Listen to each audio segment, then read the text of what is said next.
Greetings all. How much food do you eat in a year? Well, not you personally, because it would be rude to even ask, and Surveillance Team 7 did not turn in their report on time, Carl. Sorry about that, Dave. Therefore, let's consider the mythical 80-kilogram healthy adult human from all the textbooks. Let's assume that this mythical person obeys the reference daily intake guidelines from the U.S. Food and Drug Administration, which is based on a 2,000 calorie per day diet, with 10% of the calories coming from protein, 55% of the calories coming from carbohydrates, and 35% of the calories coming from fat.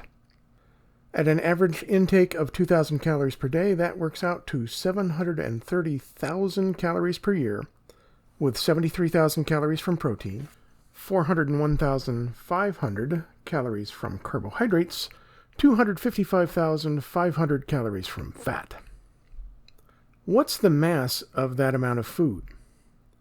Using the round numbers of 4 calories per gram of protein and carbohydrate and 9 calories per gram of fat, that means the number of calories translates into masses of 18,250 grams of protein, 100,375 grams of carbohydrate, and around 28,400 grams of fat, or a bit more than 147 kilograms total of proteins, carbohydrates, and fats. Except you're not eating desiccated food pellets. Real food is maybe something like 60% water. Including the water, then, our mythical healthy adult human ate something like 370 kilograms of food last year. That's the equivalent of eating more than 2 American football players in a single year. No, actual cannibalism, eating the football players. That's a stunning amount of food, especially when you consider that this mythical person had a mass of 80 kilograms on January 1st and a mass of 80 kilograms on December 31st. Some of the chemical bond energy from all that food went toward doing work over the course of the year, but a big chunk of that energy, the majority of that energy, went toward paying the huge entropy bill that you have to spend on the second law of thermodynamics as a living organism full of complicated chemicals. By the way, the calories used in the reference daily intake is the large calorie, the heat 1 liter of water by 1 degree Celsius, or 1 Kelvin, same size, calorie. Each large calorie is 4,184 joules exactly.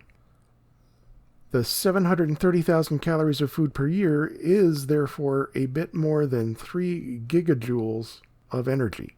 3 gigajoules. Do you want to look at some more stunning numbers? Suppose this mythical person ate 10% too many calories last year. 10% of 730,000 calories is, of course, 73,000 calories.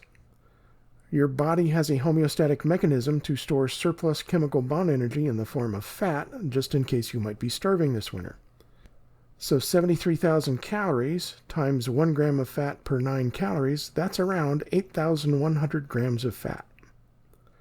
Eat 10% too many calories and gain 8 kilograms of body fat per year. I have done that experiment, by the way. Well, fine. Next year I'll eat 10% fewer calories, all right? Are you happy now? Nope.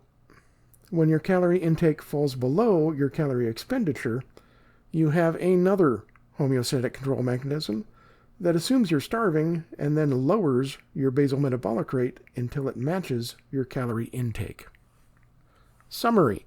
Need 2,000 calories per day. Eat 2,000 calories per day. Result, no gain or loss of body fat. Need 2,000 calories per day. Eat 2,200 calories per day. Result, gain 8 kilograms of body fat per year. Need 2,000 calories per day. Eat 1,800 calories per day. Lose approximately 3.2 micrograms of body fat. Unless you exercise enough to keep burning 2,000 calories per day, even when your thyroid gland thinks you're starving. Thermodynamics doesn't care about your rage. Natural selection has given us mechanisms to deal with starvation, but natural selection doesn't have any idea what to do with cheeseburgers. And on that happy note, I'll